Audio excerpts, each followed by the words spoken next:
Technology and Science by Amy Wendling. Section 1. Science and Technology in Marx's Research. Karl Marx synthesized a new critical concept of technology, as with the legal and political norms purporting to be universal and neutral that Marx exposed as bourgeois. Marx also showed how technology was capitalist. In Capital Volume 1, Marx argued that capitalism does not work to develop technology in general. Instead, capitalism develops only those kinds of machines that abet its economic, social, and political interests. It even inhibits the development of technologies that do not. However, capitalism also claims that it is developing technology in general, and so reins in our ability to imagine non-capitalist technologies. When Marx began on the topic of technology in late 1845 and early 1846, he was not yet using this critical concept. In fact, he began with a naive idea of technology in which machines themselves can be separated from their use.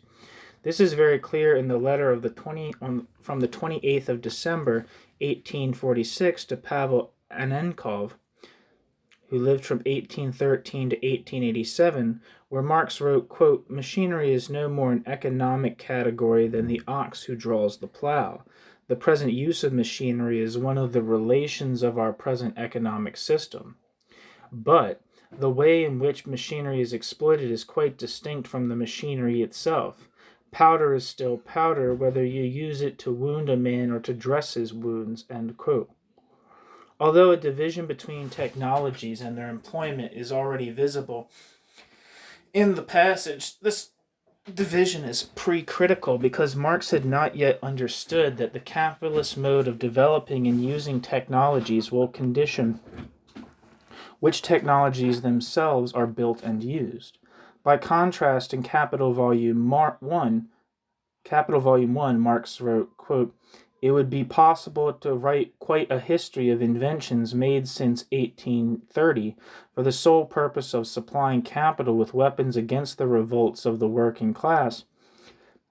At the head of these in importance stands the self-acting mule because it opened up a new epoch in the automatic system," end quote. In light of this critical concept of technological innovation, Marx might have rewritten the last sentence of his 1846 letter to read, quote, "Powder will most often be required to dress wounds after and because it has been used to wound," end quote. Marx's transition from a pre-critical to a critical concept of technology came about as he studied how science and technology developed in tandem with capital's quest for surplus value. Science, or bracket Wissenschaft, end bracket, was a broader term for Marx than it is in its English usage, where it carries with it an empirical epistemology and a positivist methodology, both of which Marx rejected. For Marx, science was, above all, the very thing that made his materialist presentation true. The contrasting term for science was ideology. Hegelian ideology in Marx's early works and capitalist ideology in his later works. Again, unlike in English, where elegance is a value of scientific presentation, to be wissenschaftlich requires a degree of complexity and conceptual density. Thus, Marx issued his famous warning in the preface to the 1872 French edition of Capital that, quote, "There is no royal road to science," end quote. Beginning as early as the year 1845 with a concentration on the topic in 1851 and continued interest in it through the 1860s, Marx studied the history of technological development in considerable detail. From the German language sources, Marx studied in particular the works of Johann Heinrich Moritz von Pape, who lived from 1776 to 1854. Pape was Johann Beckmann's who lived from 1739 to 1811's student in Göttingen. As Guido Frisson, or Guido Frison, Frison, explained, the concept of technology that Marx inherited from Popper and Beckmann limited the methodology of the natural sciences, especially that of Linnaeus, who studied the adaptation of natural objects to social uses. I missed a footnote. Two historians, Rainer Winkelmann and Hans Peter Müller, have transcribed portions of this material in 1982 and 1981, respectively, which does not yet appear in the Mega 2, but is slated for inclusion in Volume 10 of the fourth series. Müller's account in particular treats the notebook that contains the Papa extracts comprehensively. End footnote. The histories of inventions that resulted appeared as catalogues of objects, only some of which might be recognized as technological today. In Beckmann's A Concise History of Ancient Institutions, Inventions, and Discoveries in Science and Mechanic Art, there were entries for the sewing machine and ribbon loom, but also for pineapple and bees.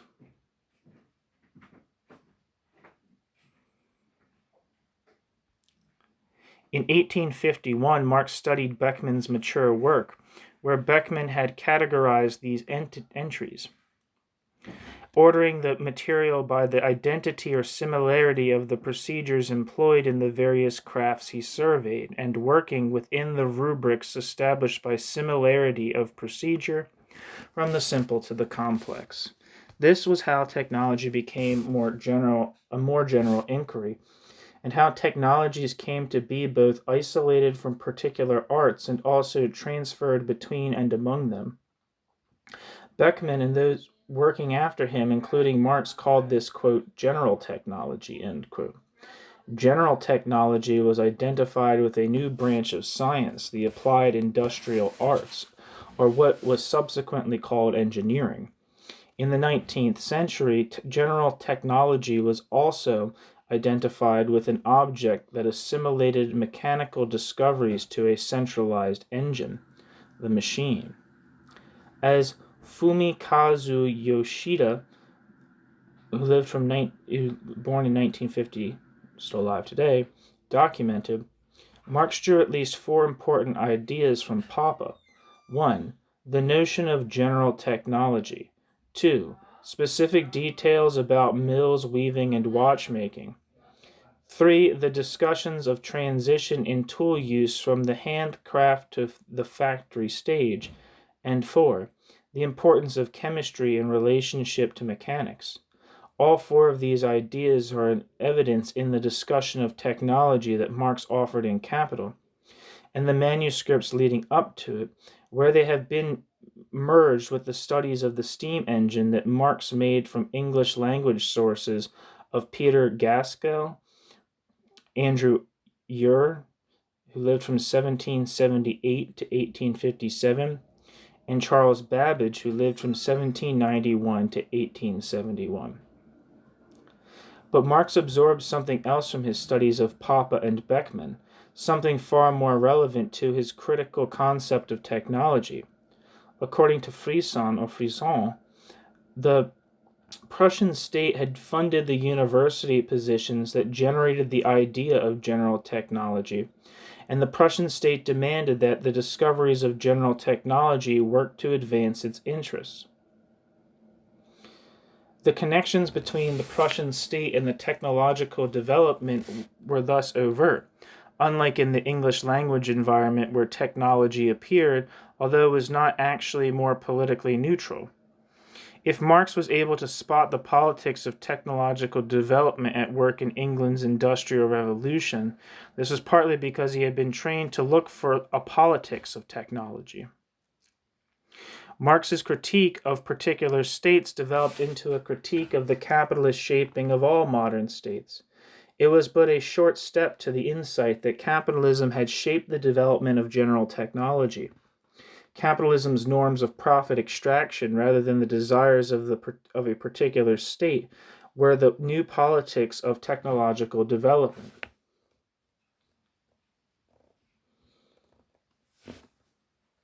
This worry was something different from the pre-critical ideas that a technology neutral in itself can become deployed in violent ways, the powder used to maim instead of heal. Instead, Marx realized that certain features of capitalism's regime of profit extraction had been built into technologies themselves, influencing their form. In Andrew Feinberg, who was born in 1943. Sorry, they have like the D here. It doesn't really sound very great when I say it, but I feel like it's important to say. Andrew Feinberg, born in 1943, as an example. Machines built to fit children's bodies were used to argue that only children could work machines, since child labor was a key element of profit extraction. And the regime of profit extraction not only influenced which technologies were developed, but also those that were not developed. In Capital, Marx wrote, quote, so soon as it shall happen that the children of the manufacturers themselves have to go through a course of schooling as helpers in the mill, some unexplored territory of mechanics will soon make remarkable progress. Quote, of machinery, perhaps, self-acting mules are as dangerous as any other kind. Most of the accidents from them happen to little children from their creeping under the mules to sweep the floor whilst the mules are in motion. If machine makers would only invent a self-sweeper, by whose use the necessity of these little children to creep under the machinery might be prevented, it would be a happy addition to our protective measures, end quote. Report of the Inspector of Factories for the 31st of October, 1866, page 33, end quote. End Marx's quote of the quote. Marx also realized that if technology, precisely as one of the disciplines of statecraft, were to be employed by the very fine political aims of communism, it would be developed in ways that benefit and ameliorate both the working class and humanity as a whole. We glimpse this positive picture of technology most powerfully in the texts on technology from Marx's Grundrisse, known as the, quote, fragment on machines, end quote. Section 2. Communist Machines and the Grundrisse. The comparison between capitalist technology and communist technology is in fact characteristic of the Grundrisse. While Marx continued to develop his critical account of capitalist science and technology, he was still disposed to highlight the pathways along which science and technology could develop to undermine capital. In the Grundrisse, Marx thus moved back and forth between negative and potentially positive aspects of technological development. For example, Marx wrote that, quote, all the sciences have been forced into the service of capital. At this point, invention becomes a business, and the application of science to immediate production itself becomes a factor determining and soliciting science, end quote.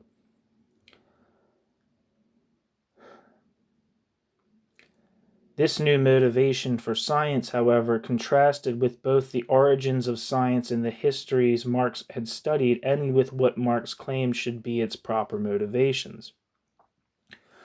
Mechanical science had studied and then replaced the detailed motions of the laborer and so properly belonged to her rather than to the capitalist. In addition, the motivation for science ought not to be the norms of production, including profit extraction, but the dignifying of the human species. Marx showed what technologies were immersed in a system of values, showed that technologies... Sorry, one second.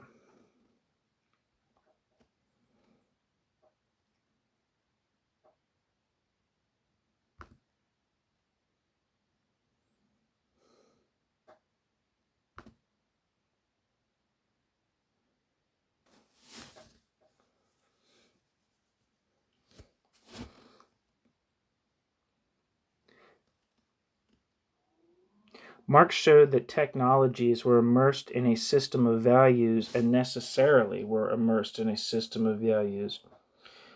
Were this system to have as its goal such dignity, technology would look very different.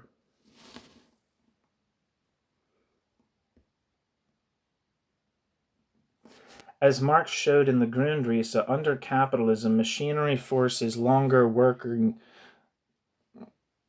hours in order to drive up the accumulation of surplus labor, and because machinery must be worn out as quickly as possible before the capital fixed in that machinery becomes obsolete and unprofitable.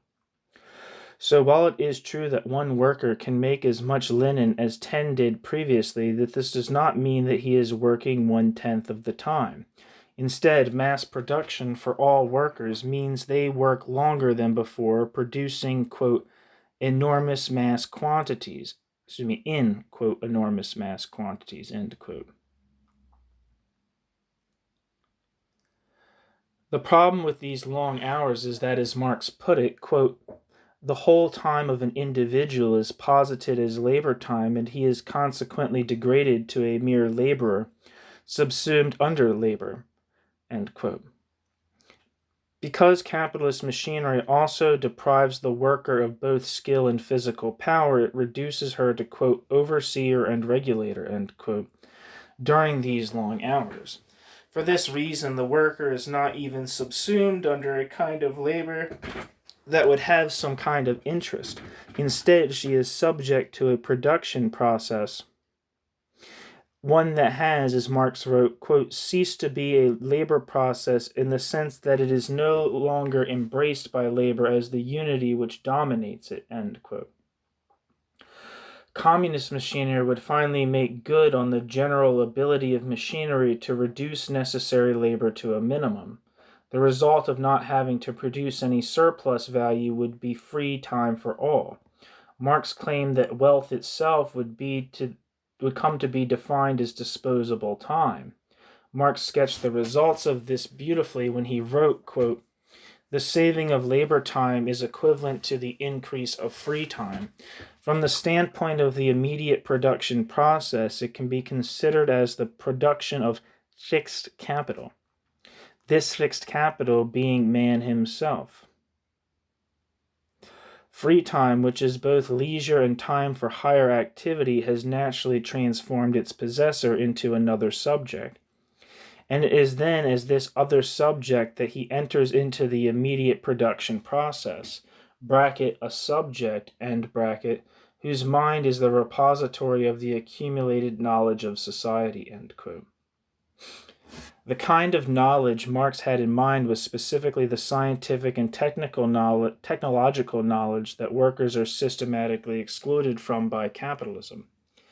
And so in the Grundrisse, Marx was hopeful about the future of communist technology, even if machinery is the most adequate form of fixed capital, as he acknowledged, quote, it in no way follows that machinery's subsuming under the social relation of capital is the most appropriate and best social production relation for the application of machinery, end quote.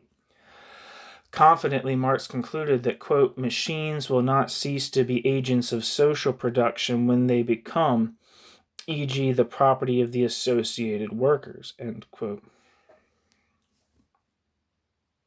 These workers will be newly skilled in owning, operating, and developing such machines in line with a communist system of values.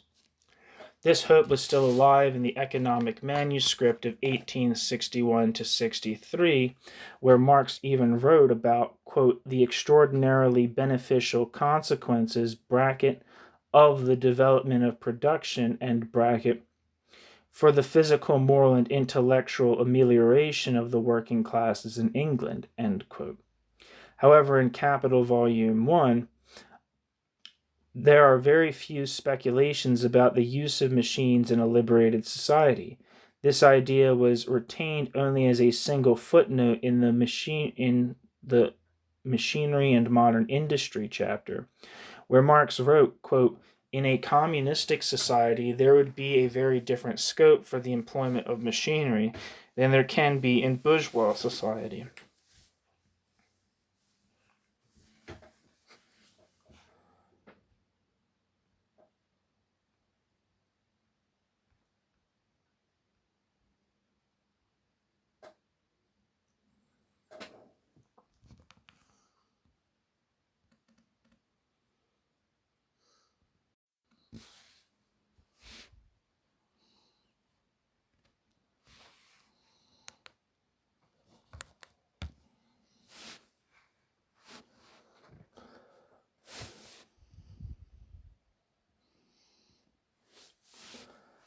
Section 3.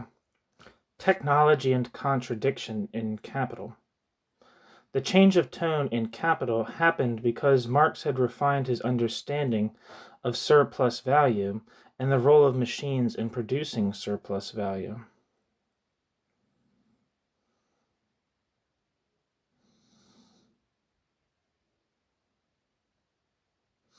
The emphasis on the relationship between machines and surplus value meant that in Capital, Marx was not talking about machinery as it could be developed and deployed in some possible mode of production. He was talking about machinery as it was developed and deployed in the capitalist mode of production specifically. And while a pre-critical theory of technology could assert that existing machines were used in ways inimical to the interest of the working class, a critical theory of technology argues for something stronger, that capitalism only develops machines that advance its social and political interests. All machines are capitalist machines, all technology is capitalist technology. Recall that by surplus value, Marx meant that labor could be extracted from the worker over and above that which was required to meet her daily needs. The extension of the working day contributed to what he called absolute surplus value. For example, the worker had to work 3 hours to create enough value to supply her with food, shelter, and other necessities for the day. However, she would work a 12-hour shift. The value that she had created in the remaining 9 hours was profit to the capitalist enterprise in which she worked, since this enterprise only compensated for her total time and with just enough value to meet her minimal daily needs. Marx complicated this picture by adding the category of relative surplus value. Relative surplus value shortens the portion of the day devoted to recouping the value of minimal daily needs still further. It does so by increasing the productivity of the labor process such that this value is produced more quickly. Now, the same worker can, in 2 hours, produce the same amount of value that he used to produce in 3 hours. Leaving 10 hours of similarly intensified value output as profit for the capitalist. The division of labor is a simple example of the means through which productivity is increased.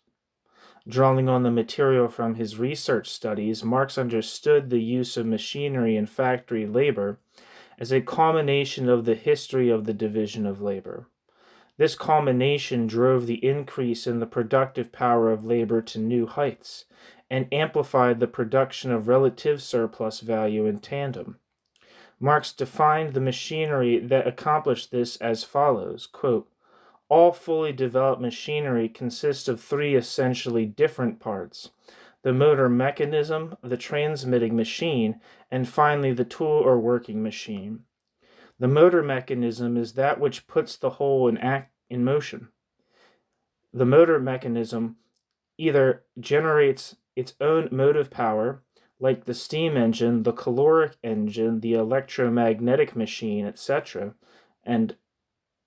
or it receives its impulse from some already existing natural force, like the water wheel from the head of water, the windmill from wind, etc. The transmitting mechanism, composed of flywheels, shafting, toothed wheels, pulleys, straps, ropes, bands, pinions, and gearing of the most varied kinds, regulates the motion and divides and distributes the motion among the working machines. These 2 first parts of the whole mechanism are there solely for putting the working machines in motion, by means of which motion the subject of labor is seized upon and modified as desired. The tool or working machine is that part of the machinery with which the Industrial Revolution of the 18th century started, and to this day it constantly serves as such a starting point whenever a handicraft or manufacture is turned into an industry carried on by machinery." End quote. Marx. Marx was particularly concerned to describe the new innovations in the motor mechanism and the steam engine in particular. Its use removed the need to rely on wind or water power and so removed any natural obstacles that might stand in the way of constant productive activity. For this reason, capitalist machinery as such was defined by the new motor mechanisms, or more precisely by the amplification of power in the new motor mechanisms once they were attached to the working machines.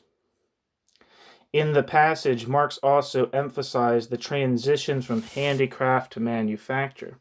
The machine's absorption of functions and processes previously performed by human labor becomes the basis for Marx's famous discussion of labor's de-skilling, and indeed the tone of the chapter rapidly shifts from descriptive to normative, emphasizing the debilitating effects of work with machinery on laborers.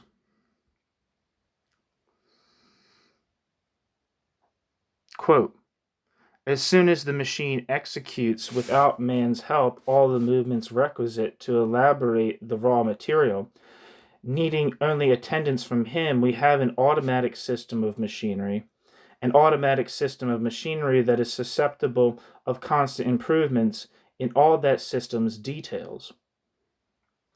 A mechanical monster whose body fills whole factories and whose demon power at first veiled under the slow and measured motions of his giant limbs at length breaks into the fast and furious whirl of his countless organs.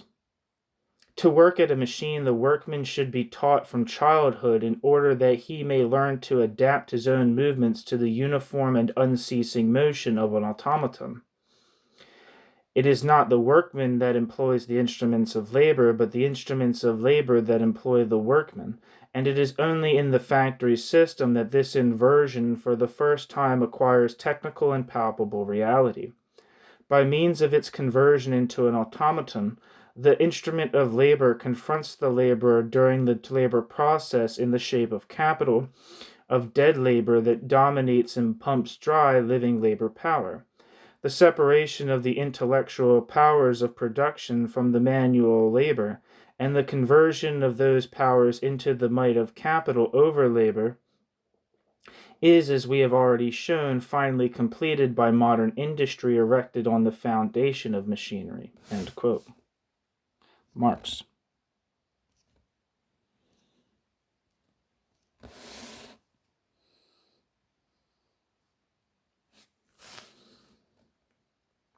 The third passage in particular links the issue of de-skilling to the debilitating effects of machinery, and not simply on the laborer's work process, but also on her ability to contest for political and social power. In fact, devices designed to keep workers in their place will become an explicit goal of capitalist technological development. Examples include both the internalized time discipline that E.P. Thompson, who lived from 1924 to 1993, movingly described, and the panoptical system of surveillance that Foucault chillingly chronicled.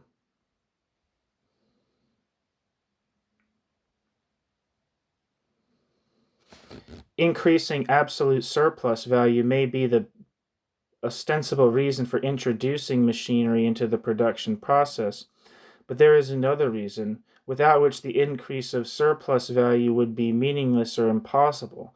Machinery is introduced to discipline the industrial workforce, to weaken the industrial workforce's bargaining position, and to entice it to engage in self-surveillance. Without a workforce willing to take the kinds of jobs most likely to produce relative surplus value, capitalism would simply be impossible. Now, ideally, capitalist technologies can meet the two goals of efficiency and domination simultaneously. Machines can both increase productive efficiencies and discipline workers.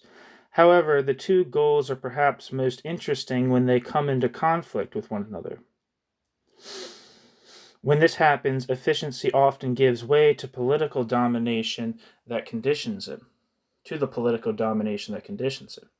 Here, Marx is training to pay particular attention to the political dimensions and implications of technological infrastructure bore fruit. Following Marx and this theorist of automation, George Friedman, who lived from 1902 to 1977, offer the insight that capitalism does not always develop technology as sometimes presupposed by philosophers of technology, but also hinders technology's development in sites where changes might improve conditions of comfort or safety for workers. This fettering of development, Friedman calls it the, quote, hidebound, end quote, aspect of certain industries, occurs even when instituting conditions of greater comfort and safety would ultimately also increase profit margins. For this very same reason, technologies developed under capitalism do not necessarily render the system of production more efficient as they claim. They are rather direct political mechanisms for the consolidation and control of capitalist power.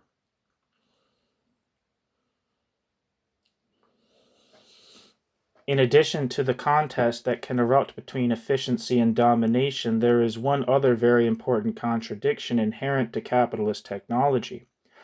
Capitalism has a very ambivalent relationship with machinery's tendency to cancel the need for human labor. While machines can certainly increase relative surplus value, machines do not produce relative surplus value by themselves. Machines require instead human intermediaries whose subsistence commodities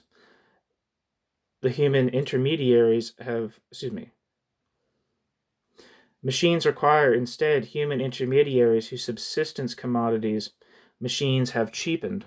However, the nature of machinery is to reduce the need for human laborers and to cancel the very intermediaries from whom capitalism derives its profits. Thus, even as it has compelling internal reasons to develop and use technology, capitalism also has compelling internal reasons to fetter both its development and its use. Citing some of the excesses that this contradiction produces, Marx wrote, quote, "In the older countries, machinery, when employed in some branches of industry, creates such a redundancy of labor in other branches that in these latter, the fall of wages below the value of labor power impedes the use of machinery, and from the standpoint of the capitalist whose profit comes not from a diminution of the labor employed, but from a diminution of the labor paid for, renders that use superfluous or often impossible. In England, women are still occasionally used instead of horses for hauling canal boats, because the labor required to produce horses and machines is an accurately known quantity, while that required to maintain the women of the surplus population is below all calculation. Hence, nowhere do we find a more shameful squandering of human labor power for the most despicable purposes than in England, the land of machinery." End quote. I've never read that before. That was a good one. Thank you, Amy Wendling.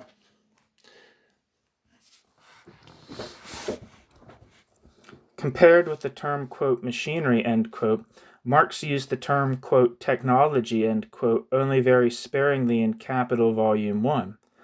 However, when it does appear, it is always very relevant to our understanding of Marx's critical concept of technology.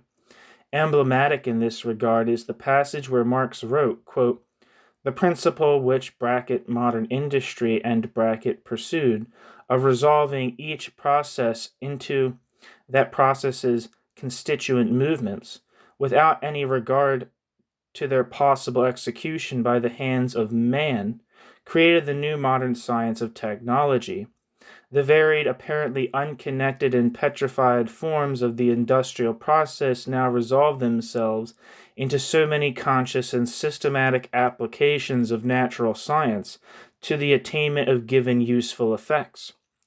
Technology also discovered the few main fundamental forms of motion, which, despite the diversity of the instruments used, are necessarily taken by every productive action of the human body, just as the science of mechanics sees in the most complicated machinery nothing but the continual repetition of the simple mechanical powers." End quote. Marx. Capital Volume 1.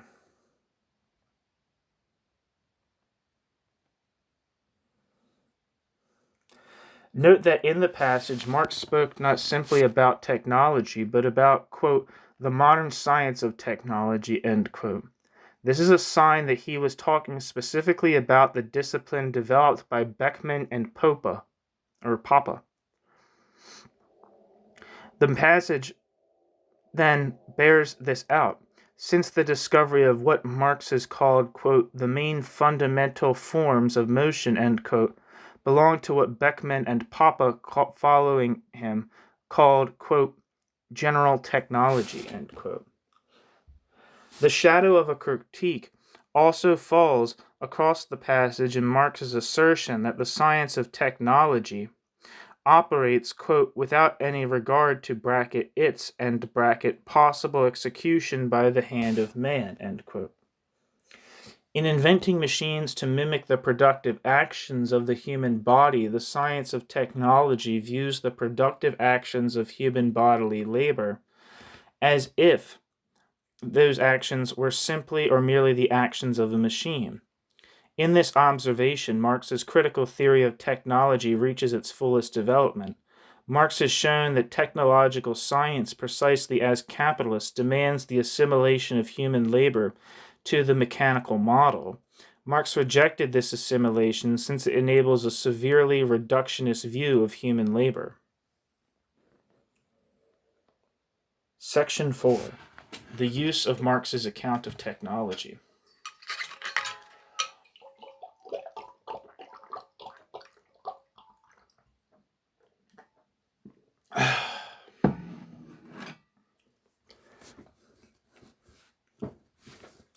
In his famous essay, The Question Concerning Technology, Martin Heidegger, 1889 to 1976, argued that technology had a singular essence, one that, quote, inframes and, quote, objects or processes, and uses them only as, quote, standing reserve, end quote, for other objects or processes.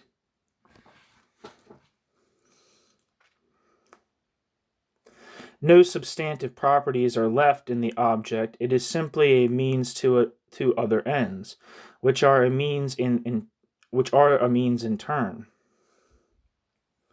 This instrumental treatment of everything escalates, and its values remain unexamined until a kind of habitual efficiency in use is the order of the day. There is no regard to long-range consequences and no substantive goal behind the efficiencies enabled. These arguments have a predecessor and a parallel in Marx's own arguments about the subjugation of use value to exchange value, and the tandem move from the formal to the real subsumption of capital. Marx also, already in Capital, had a sense for the hyper-exploitation that worried Heidegger. Making reference to Justus Liebig's discoveries in agricultural chemistry, Marx closed the chapter on machinery in Capital Volume 1 with the observation that, quote, capitalist production develops technology only by sapping the original sources of all wealth, the soil and the laborer, end quote. Capital Volume 1.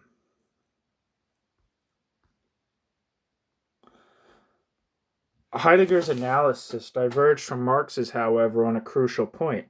If Marx is right, there is no development of technology in general. There is only the development of technology in the context of a given political, economic, and social environment.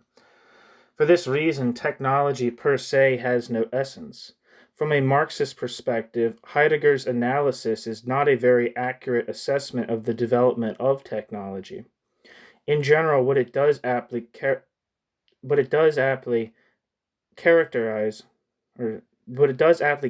the capitalist development of technology in particular.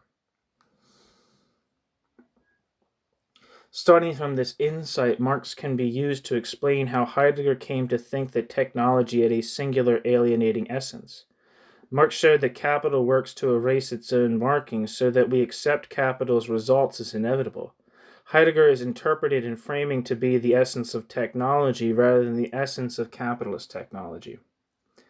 In doing so, he has colluded with the capitalist mode of production by making its historicity disappear.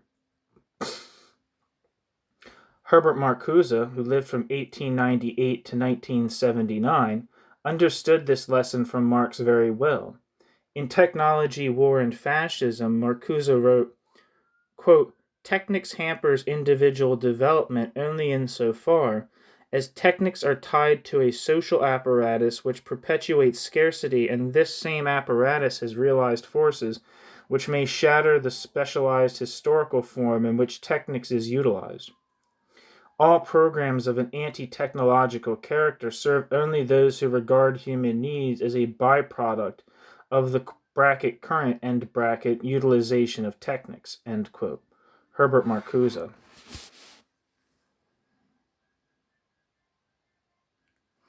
Perhaps the best example has been, in this warning, Marcuse expressed Marx's critical concept of technology, but which technologies in particular have been tied to the capitalist social apparatus that Marcuse highlights. Perhaps the best example has been the overdevelopment of fossil fuel technologies, because fossil fuel technologies enable a huge rate of profit extractions. Because fossil fuel technologies enable a huge rate of profit extractions, fossil fuel technologies have been disproportionately developed in comparison to other technologies with less potential for exploitation. Footnote. Foster, Clark, and York, in The Ecological Rift, Capitalism's War on the Earth, published by Monthly Review in 2010, examined the consequences of this. In the 20th century, the internal combustion engine superseded the steam engine as the capitalist motor mechanism par excellence. It would be wildly successful both as a production and as a consumption technology.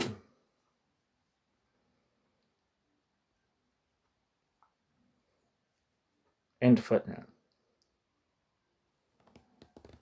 Not only have fossil fuel technologies such as drilling and the automobile been overdeveloped in comparison to other energy technologies such as biofuels, they have produced the profound ecological crisis and helped precipitate the cyclical economic crises Marx also predicted.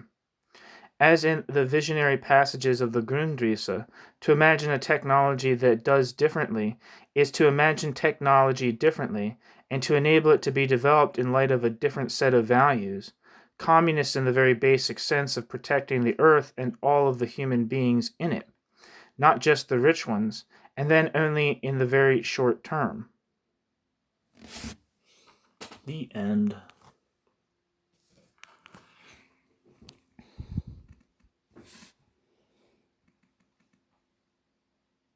Come on.